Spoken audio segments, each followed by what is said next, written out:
Sara Lebati inamin na hindi sila nag-uusap ng kanyang ex-husband na si Richard Gutierrez. Hanggang ngayon ay hindi pa rin diretsahang inaamin ng actress model na si Sara Lebati ang matagal ng balita patungkol sa hiwalayan nila ng kanyang mister na si Richard Gutierrez. Subalit sa isang panayam hayagang isiniwalat ni Sara Lebati na hindi na sila nag-uusap ngayon ni Richard Gutierrez. Hindi man inamin ng dating celebrity couple na sina Sara Lebati at Richard Gutierrez sa publiko ang kanilang paghihiwalay. Masasabing may katotohanan naman talaga ito dahil na rin sa mga naging actions ng magkabilang panig.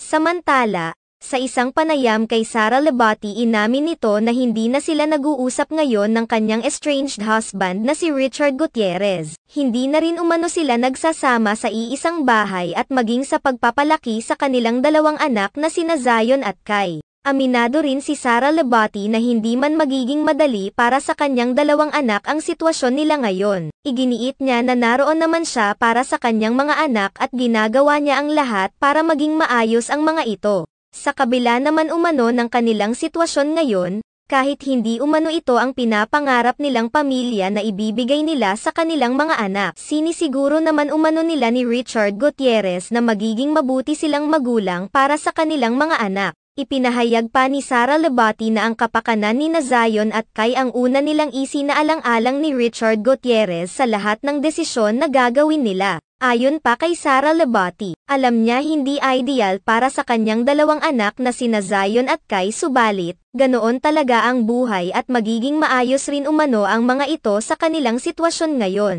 Paggigiit pa ni Sara Lebati, "We're good at parenting and we have, we are there for the kids."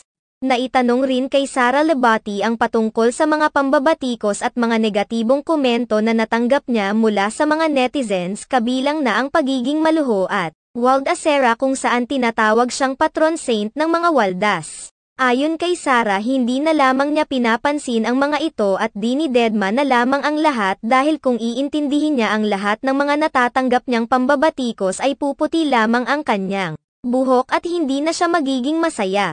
Natutuwa ako sa lahat ng mga tumatawag sa akin ng patron saint of Waldas. As in natatawa ako. Halos araw-araw rin umano niyang nababasa ang mga komento ito ng mga netizens para sa kanya kaya naman sinasakyan na lamang niya ito.